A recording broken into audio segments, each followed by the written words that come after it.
That's why I try to teach my kids. Don't need academics, it's okay. Just learn how to talk to people, learn how to sell, right? That's a soft skill that you need, right? You don't necessarily need the, academic skill. Academic, good enough.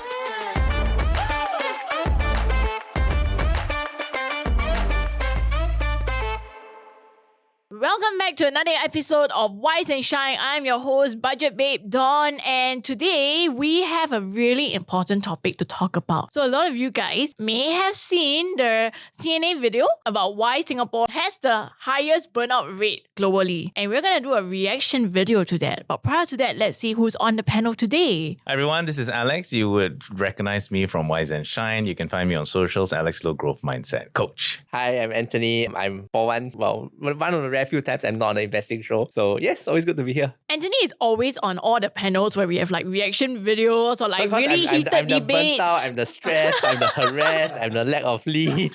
You're everything negative lah, basically. Don't lie, I also got some positive. No, negative in the sense that he has a lot to complain about. Oh. Yeah, Okay, because if you he want to complain, faces come and find it. me. Yeah. Okay, so let's get into it. Okay, first, I'm going to read out what the video said the burnout reasons are. And we're going to see if you guys agree with that. According to the video, the burnout is caused by noise nuisance, meaning Too many people talking. the city, noisy very colleagues. noisy. That makes sense. It's an urban environment, Right? It's like what Reggie likes to talk about. Yeah, unlike his kampong in Malaysia. Yes, so agree?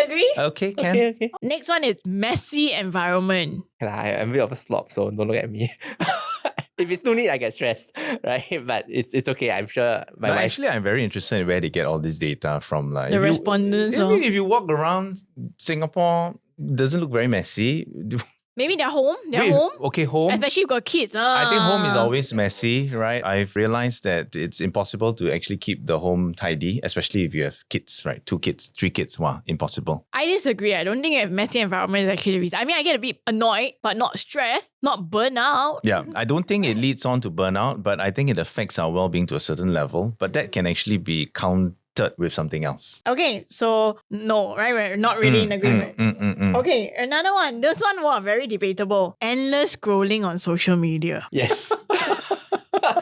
Yes? I don't know. I think this is a generation thing probably, but I don't think... Okay, I'm not a statistic of that endless scrolling, so I can't say lah. I'm also not a statistic. Yeah, how about you? I You do. said yes, eh? Yeah. Yeah, no? It's like at 12 o'clock, I end work, I need to go and sleep. No. I must scroll a bit of Reddit, read a bit, then okay. From 10 minutes become 1 hour. 1 hour is like, oh my god. It's revenge bedtime, right? And it's doom scrolling, it's revenge bedtime. So it happens. But does that make you more burnout? I mean, I could have had 1 more hours of sleep, which helps, right? And I think we can talk a bit more about what burnout actually is and what kind of really the underlying root cause of burnout is rather than whatever these factors are lah. I actually don't think endless scrolling causes burnout for me. I guess maybe they're thinking endless scrolling, lack of sleep, stress, burnout. Yeah, so I would say lack of sleep, but I not would the... say endless scrolling, lack of sleep and stress, and leading on to that feeling of inadequacy, right? And that probably leads on to burnout. So perhaps not well explained.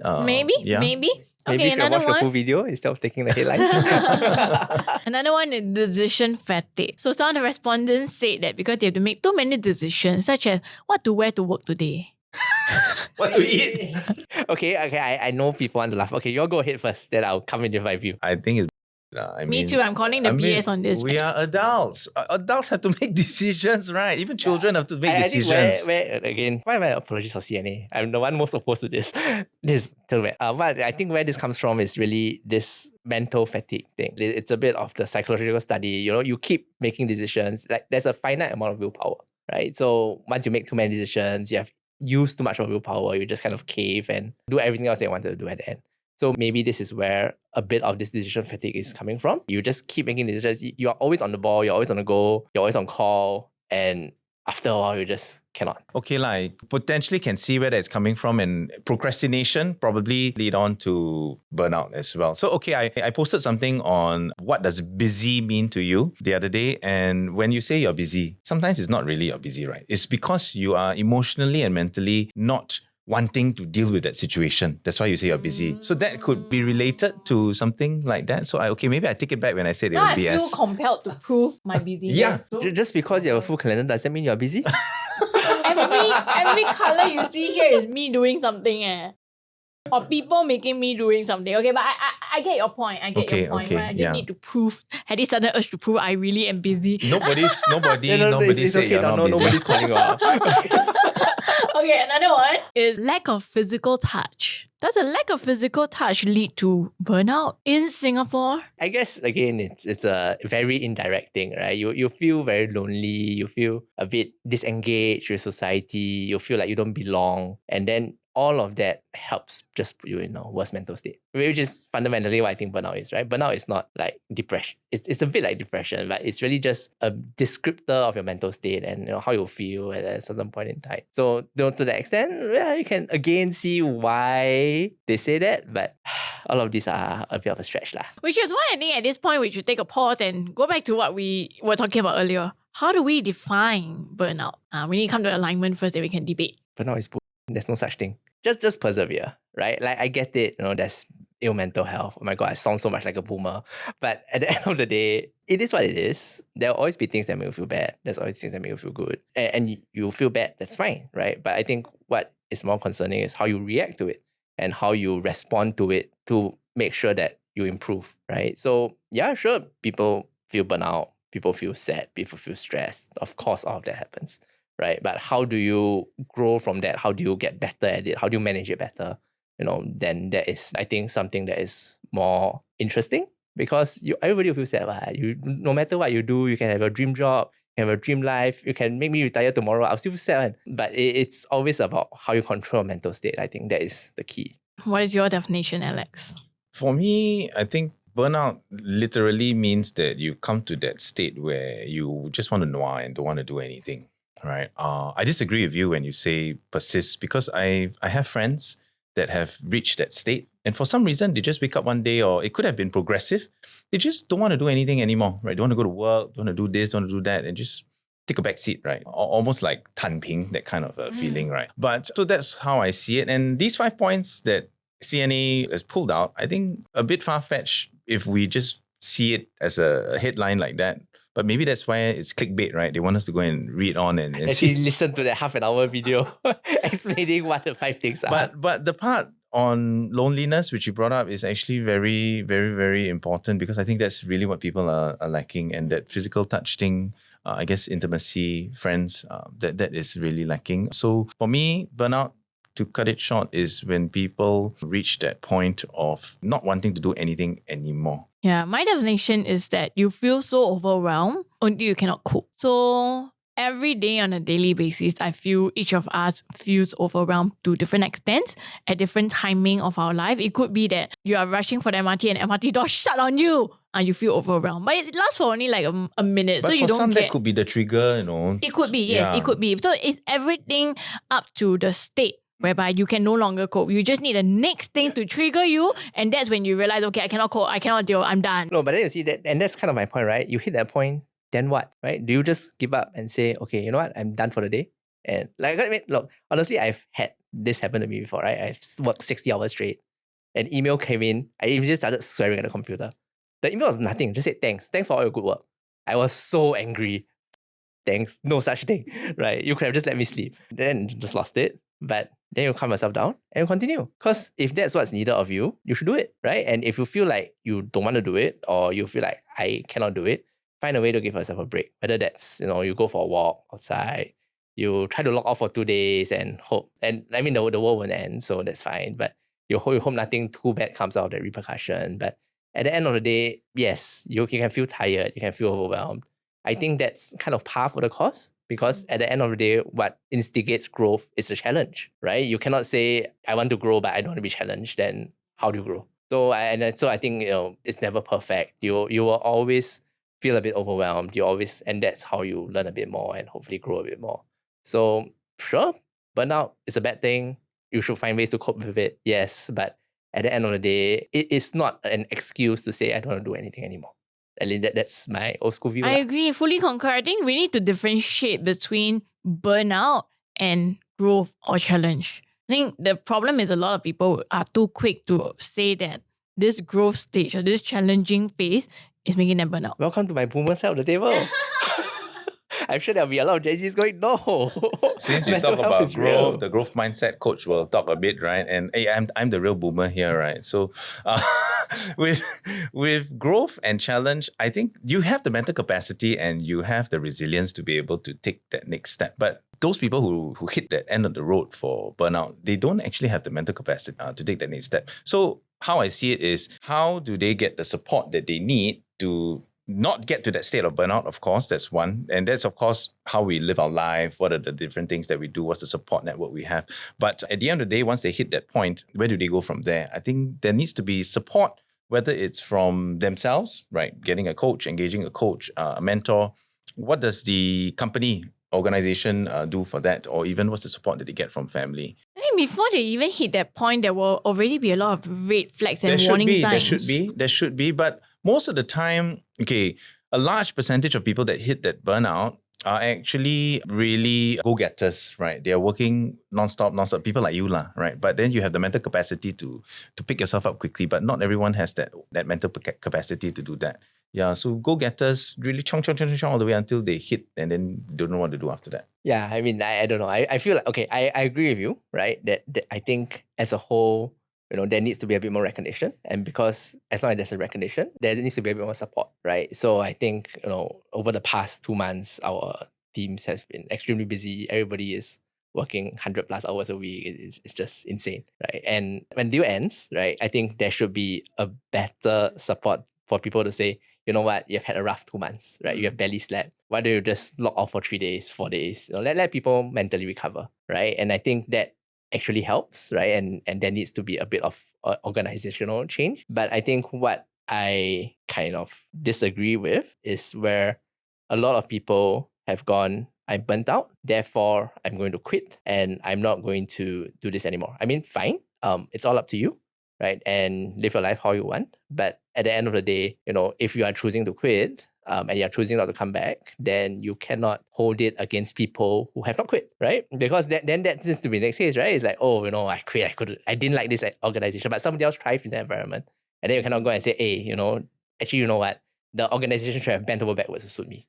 Because somebody else did thrive and somebody else did well. And, at the end of the day, as much as we don't like ranking, there is always that element of it in society, right? And not everybody is suited for doing every job. Yeah, That's a great agree. point, that the same environment, but for two different people can have two very different outcomes. And as yourself, you need to owe it to yourself to find an environment that suits you. Correct, yeah. Yeah, to have that self-awareness, because you might not have that capacity to undertake that same task or responsibility as somebody else. And I think it's important also, like you brought out, that we recognize this in ourselves, because there's no way the employer can recognize this in every single person. I think an employer needs to set a baseline. Everybody has a bit of protection. Everybody has a bit of a safety net. But if you ask for too much more than that, I don't think it is incumbent on organizations to bend over backwards to serve your individual needs. It is probably more incumbent on you trying to find a job that suits your needs a bit better. Yeah, and I think traditionally there are industries and jobs, for example, hospitals, agency work, advertising work, which you have been in.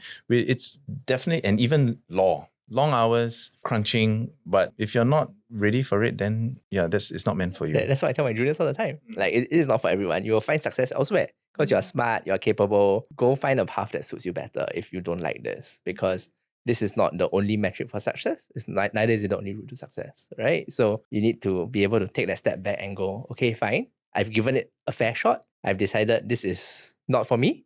I'm going to find success somewhere else. I mean, I'm coming up to the same barrier myself.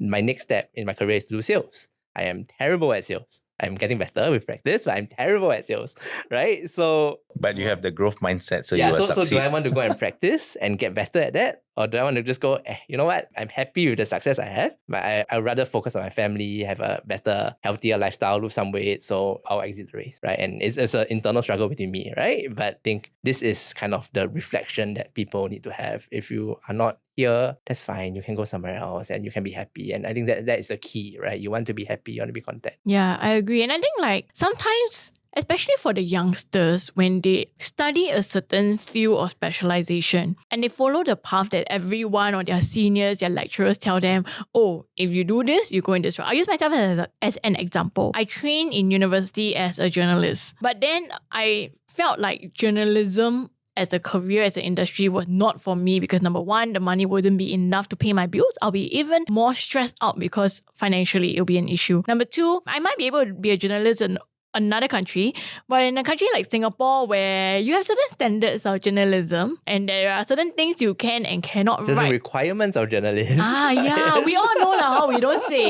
We know. So I was like, I cannot. I need to say. I need to be able to say and not be controlled. That's why now you're on a podcast. Yeah, yeah, Going that's back to your why. You will not get cancelled, don't worry. No, not cancel, but lose my job. Oh, you lose your job. That's the risk, right? So like, I felt like that wasn't for me. So in the end, I went into a different industry. And yeah, like you said, in the end, I found my ex-journalism skills and training come in handy for things like this, my podcast, the work that I do on Budget Babe, where I go and search and investigate a lot of stuff and talk to people. That helps. And I think we owe it to ourselves to find that path and identify that the environment is not for us, rather than just follow and then complain, burnout. And what do you do to change that burnout? Burnout. Okay, so what? Yeah. So what? What did you do? You felt overwhelmed, you're stressed. Okay, then? Right? Like, I think that's always the step that's missing, right? Like, you have empathy with these people. Sure, you're stressed, you're depressed. Fine. I think once I was a junior and at 3 a.m. I was in the office and my senior was like complaining about me making mistakes. He wasn't shouting at me, he was just complaining. And I was like, very tired lah, I haven't slept. He's like, yeah, we are all here, right? We all haven't slept, right? So, do better, right? And I was like, oh, okay, fine. I guess I have to. Very annoying. Don't like you anymore. But you kind of see the point, right? Now you have the same people telling that to you now. So Your juniors. I try not to say that to my juniors now. You try to pay it forward. You try not to make them work on weekends to protect their time off a bit better. Because there is a need for change. But as much as there's a need for change and a bit more balance, I think sometimes you have to realize that life's like that, and either you get with the program or you quit the program. I think it's also important to recognize that burnout can change with a society and a person's age. So like when you're in your 20s, for example, working in an environment that is very on all the time, going for a lot of events, having a lot of indulgent food, stuff like that, can be okay for you in your 20s, but could be very detrimental for you in your 40s or 50s when you don't have the time to go and exercise or burn it off and your health is not as good. Yeah, and it's important to recognize that versus just say, oh, this is not for me, or just following the path. Or like just hearing from other people and then applying what they said or they use on ourselves without really understanding and customizing it. No, I think the other problem also is that people self-diagnose that they're burnt out, right? Because of social media, doom scrolling and all that. They think that they're burnt out, but actually it could potentially be just a cop-out to not wanting to be challenged further. But this is also something that we don't really know, and maybe it's a thing of the generation. Maybe it's a bit of a self-awareness thing. Everything I need to have a label to it. No, I mean self-awareness is great because that's where it all stems from, right? If we don't have that, then how do we move forward? So actually I'm curious, is there a clinical kind of definition of burnout? Because at least for depression there is, right? So you can go to psychiatrists, I think not even a psychologist, and you can get diagnosed for clinical depression, which is extremely, extremely serious, and not the depression you see on social media. So I guess in a sense, when we talk about burnout or in a very rough gauge of a survey like this, is there a proper definition of it, or is it just I feel, therefore it is? I think it is a feeling at this stage, right? There's no clinical definition I think it's a yet. feeling as it is. And some people that are burnt out might also be clinically depressed. Some of them are not. But like what we also just said, some people could be self-diagnosed as burnt out. It's just like how even the work from home versus work from office. Pre-pandemic, there was almost no such thing as work from home. So you couldn't really say that working from office was causing you to be burnout because that's pretty much everyone. But now, different story. I want to go back to working from home.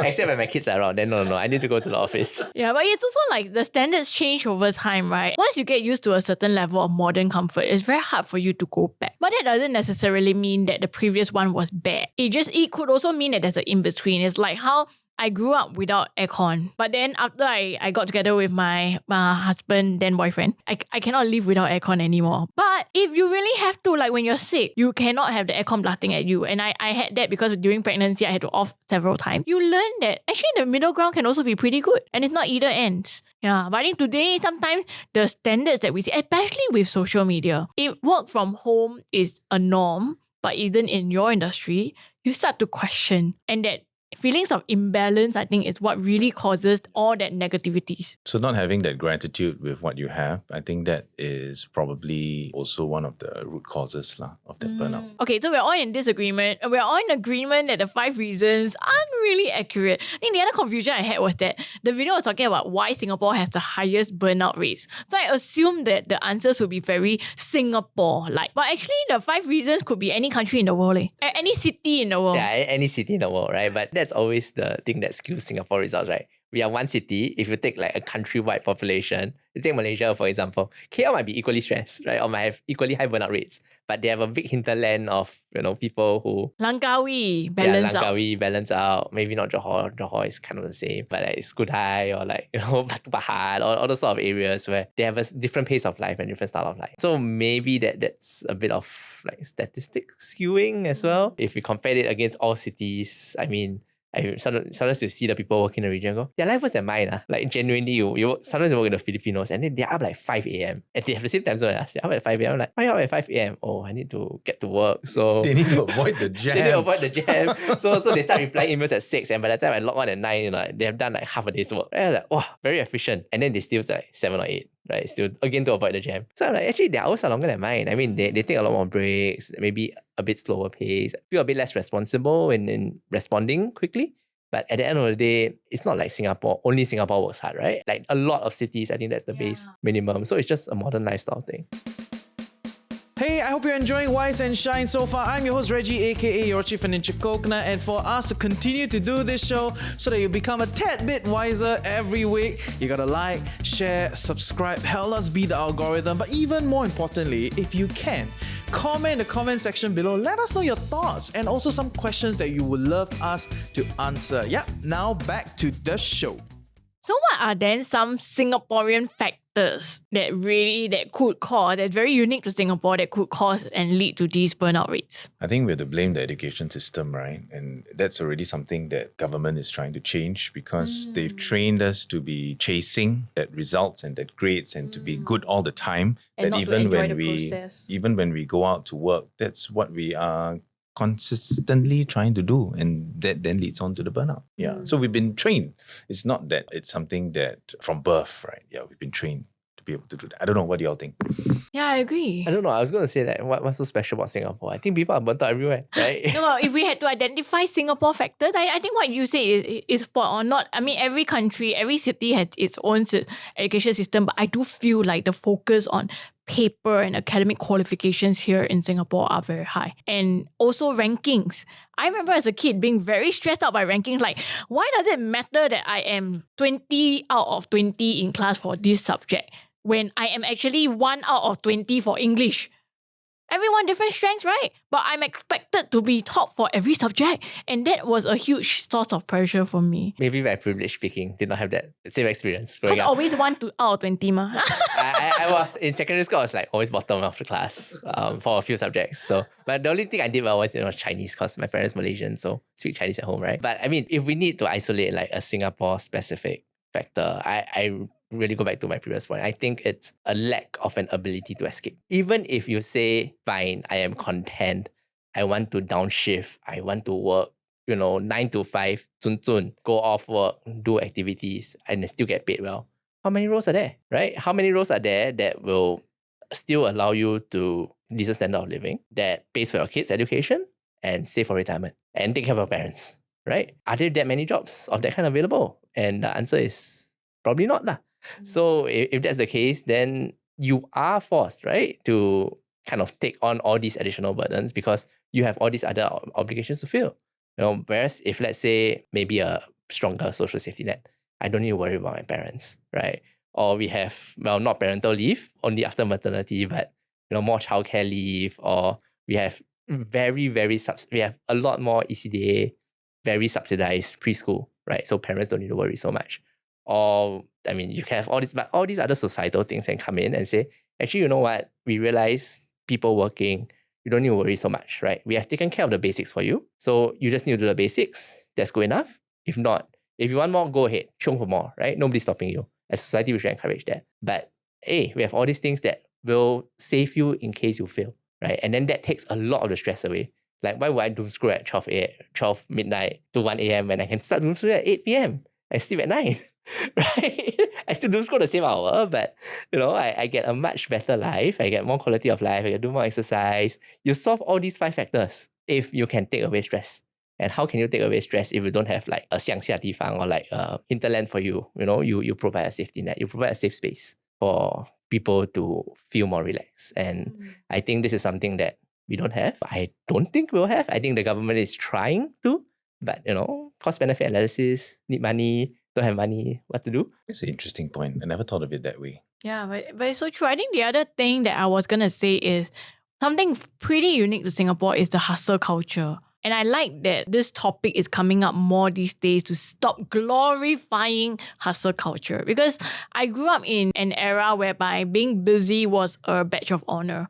I still remember I literally had an entire GP comprehension passage talking about that being a badge of honor for A-levels. And it also ingrained this idea in me that if my calendar is not full, I 做bo. Too free, I'm a good for nothing. Now and that's why my calendar is always so... Yeah, that's why all my young one. Yeah.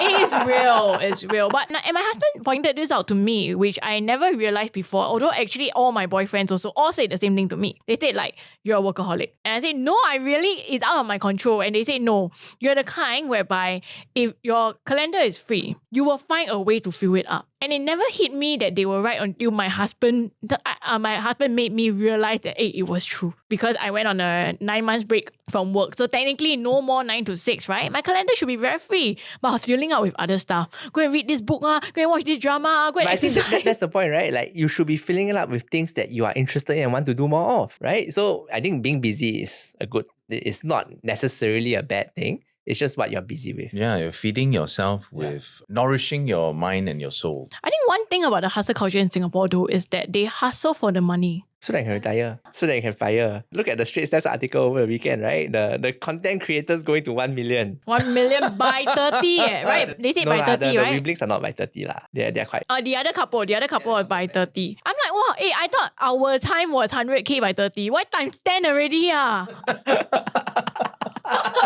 But it's okay. I think everybody has their path. And I think that's kind of the realization, right? Whether in modern society, whether it's jobs, whether it's career, whether it's savings or money, measuring money, right? Everybody has their path. Everybody kind of faces the same issues, faces the same problems, but you deal with it your own way, right? Because you have a different personality, you have different upbringings, you have different strengths. Like, I don't think I hit 1 million by 30. No, definitely not. I think anyone who hit 1 million by 30 comes from a place of privilege. No, you start your whether own it's earned or business. acquired. You could acquire it depends because... on when you start lah. Yeah. So I mean, maybe it's your parents gave you some advantage, or maybe you were in an industry that's higher pay. Let's be real, computer engineering, computer science. You just go one job in a tech company, you could be earning... No, but I must say that is untrue. Because coming from a high-paying profession, right? Even if out of fresh grad, you make 150k a year and you save 100k a year. As a guy, you start at 26. If you save 100k a year, you're not going to make 1 million. If you earn 300k a year, can one? But you must have some sound investments lah, yeah, or it's just the nature of the job. So entrepreneurship would be one of the ways. The only way pretty much is entrepreneurship. Like being a wage earner, whether you're in investment banking, you're in law, doctor confirm cannot, you're in CS at Meta or whatever, you are not, maybe 2 of you add together, right? You and your spouse make 1 million. Actually I can think of a few. Sales. Yeah. A sales Which profession. is also kind of like entrepreneurship. Yeah. That's why I try to teach my kids. Don't need academics, it's okay.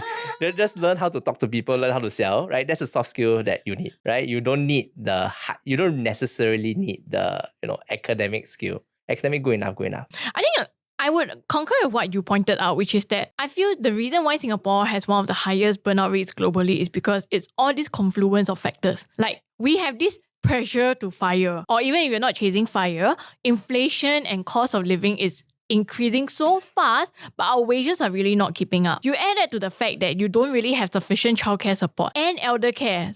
And even worse, if you're the sandwich generation and you're the only child or just one sibling, right? Because smaller nuclear families these days. You add all of these together. No, I'm stressed. Yeah, correct. And then on top of that, you have your career performance, right? You need to live up to expectations at work. You need to deal with, especially if you deal with clients, or that's managing client emotion is another big thing. So when you add all of these confluence of factors together, I think that's why Singapore is so stressed. Because in other cities, you may not have all of them coming together at one point in time. And of course, social media, then comparison. And I used to tell my friends, right? I feel social media is both good and bad because like last time, if let's say you're in your school and the prettiest girl is just that one person, okay? Or the most handsome guy is just that one person. The richest person is just that one person. That's all you see. But on social media, you see everyone, all the pretty girls from every single school that you don't even interact with, all the celebrities, all the rich kids, trust fund kids, all appear in front of you because they have so many followers. They get fed to you, right? And hence, you start to develop this very unrealistic picture of what is normal. And it's not even normal, but because, well, the not good looking ones, the big size ones, they don't feel comfortable to go out there and strut their things on social media. There are some, but they're in a minority. It's the pretty ones who are all doing all that pictures and stuff. Yeah, and I think having all of these 5 factors together, that's my answer if I was interviewed in that video as to why Singapore has the highest burnout rates. What do you think? I think there's definitely a lot of truth to what you talked about. If I were to grow up in this generation, I don't know.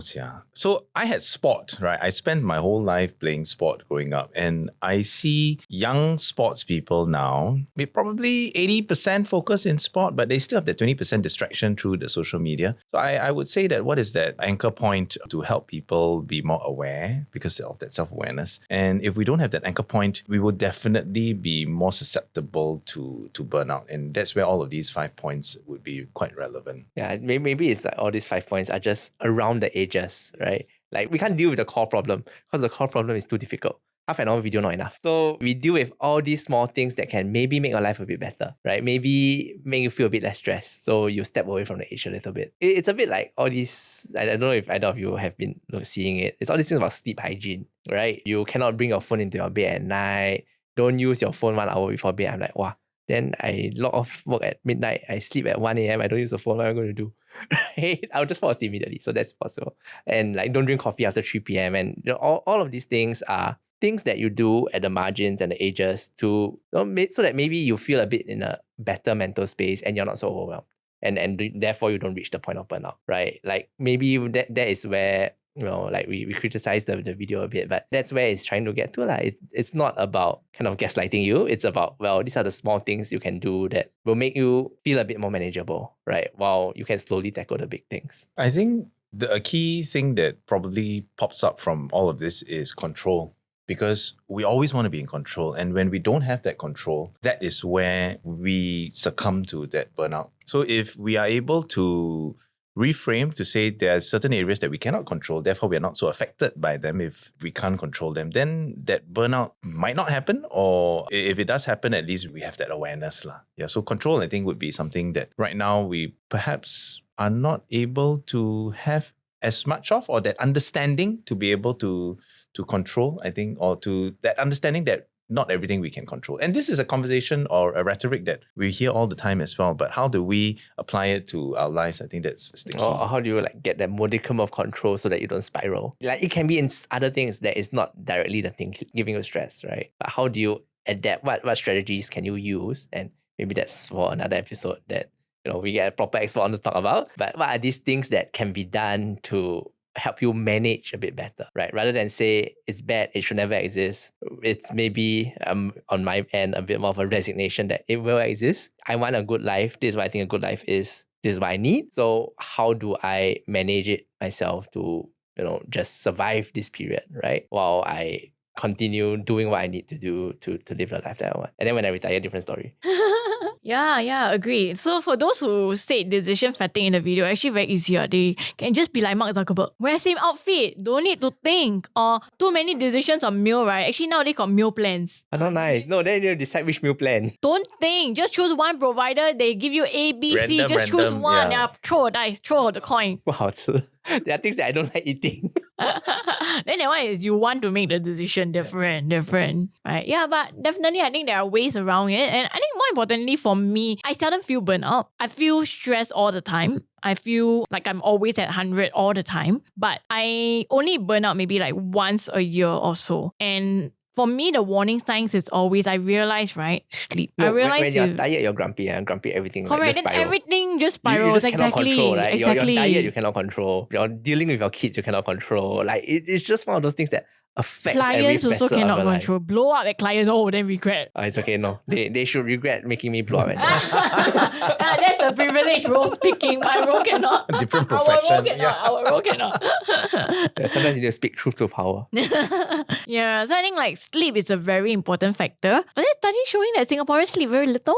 I think that there was something last year that when, 5 hours or something. Yeah. or like we got the least restful sleep. The quality of sleep. I feel like this is where the ad for one of those measuring your sleep devices come in. But then that's also where like your I don't know whether your companies do that, but we have like subscription to like meditation apps and all those like corporate mental wellness sort of thing, which I always just delete because who has time for that? So in reality, right, how many people actually use them? Yeah, but I mean, how many of you have the time and recognize the importance of it, right? But even if you recognize the importance of it, you need to prioritize it. And I think that is really the concern, that there's always so many things competing for your attention, competing for you to want to place them as number one. What do you do, right? Something has to, this is a theme on all the episodes I come on. Something has to fall by the wayside, right? You need to do all these things. You want to do all these things, but sometimes you just cannot. And maybe that just means you have poor mental health for a bit. Then when you shift to the next phase, you prioritize a different thing, right? Like your priority doesn't have to be frozen for your entire life. You just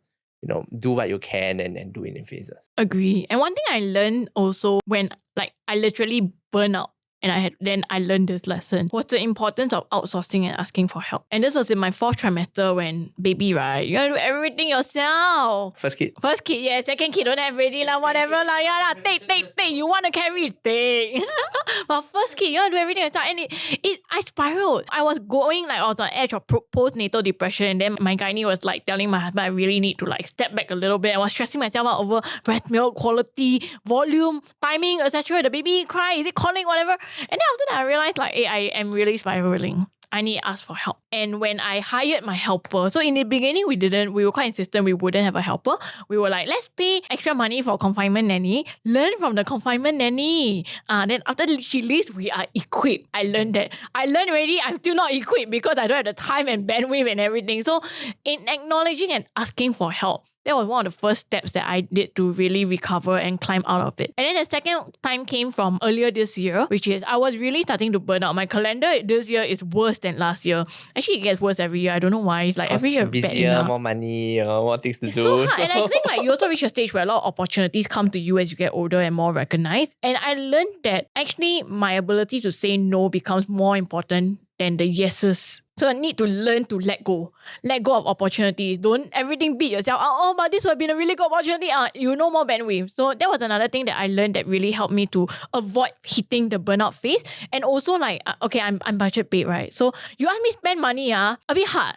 Yeah, really hard. But I had to learn to let go. And so I used to have this blog article where I say, you see, to save more money and hit fire, one of the things I did was to cut out taxi. Now I'm that person who pay for the taxi. Because it's buying time. Buying like 20 more minutes of sleep on the cab so that I can recover, or like doing my homework before the podcast recording or anything else on the cab because I don't have time to do it elsewhere, and doing it on public transport while trying to get off at the right station or it's a bit too... Sometimes you miss a stop. Yes, then even more stress, Yes. right? So in learning how to spend and outsource, I think also was one of the factors that helped me to avoid this burnout phase. And I used to like, for instance, I must really have control over everything and I cannot. You just can't. Remember one of my first appearances with Wise and Shine was talking about the corporate athlete mindset. So it's about sustainability. So how do you balance that? And you mentioned earlier about different life stage. You finish this project and then you take a break and that's the next one, right? So what's the light at the end of the tunnel? Definitely you will burn out, right? Sorry, if you're treating work as a sprint,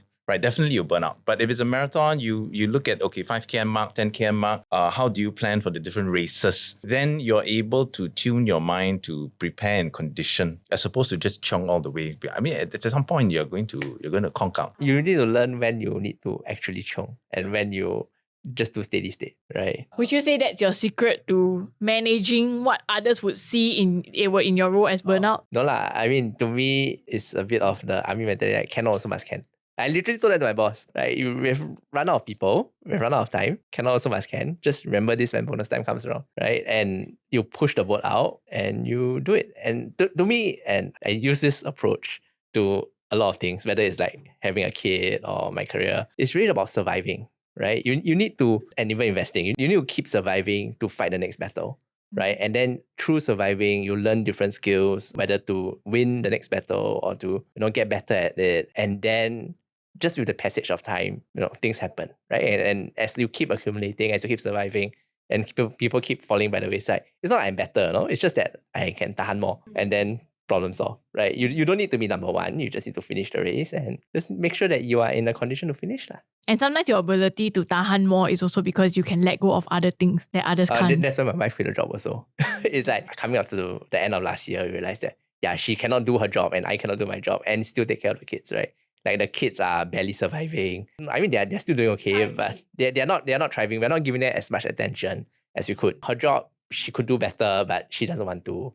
My job, I could do better, but if you have to leave at 5 every day to go pick up kids or every other day to pick up kids, it's kind of self-limiting, right? You don't go out for your networking drinks at night. You don't really have time to do like business lunches because you need to work. You need to finish your work so that you can go pick up your kids, right? So after a while, actually, if she doesn't want a career, we make enough to sustain on a single income, why not? So she chose to retire, which has been very good, both for her mental state, because she doesn't feel that tension anymore every day of, I cannot go pick up my kids. Why are my kids eating such unhealthy things? Because we order in every other day, right? And then she feels better. I feel a bit more relaxed to go to a gym. I can wake up at 6 to go to a gym now because I don't need to wake up at 7 to pick up the kids. So I have more mental bandwidth. I can focus a bit more in my career and hopefully make more money there. I can come on podcast once in a while. So it helps, it goes back to, I know it's a bit sexist in terms of gender roles. And if she made more money than me, I think I would quite happily reverse it. But at the end of the day, it goes back to all this economic allocative efficiency and things like that, right? Where you have people who are good at certain things and then you just focus on that. And I still spend time with my kids on weekends, although that's extremely difficult nowadays, but you try, right? And then you try for quality over quantity. Which is where the support system comes in. Yeah, I have the same. Like when my husband has really, really xiong years, like during the COVID pandemic, I had to take a step back. So a lot of things were lesser on my side. But now that it's the reverse, he helps me a lot. So last minute, I need to deliver my products to customers, right? How to find driver, right? He will help me. Or if I need to go off for work, but the kid has a parent-teacher meeting or an event, at least he will step back and do. And I think this, this tango between couples, or not even for those who are single, this tango with the family or siblings or friends or colleague support is so important. 100% agree. Yeah. Wow. Okay. So I guess that's our reaction to the video.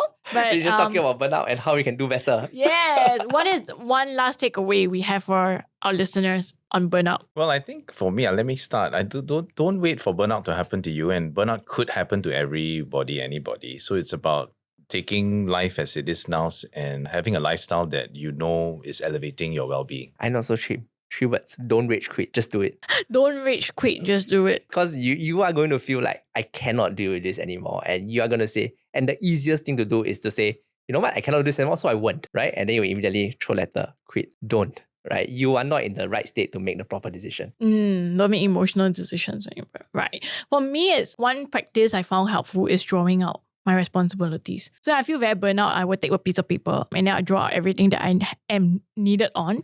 And then I'll see what can I let go or outsource.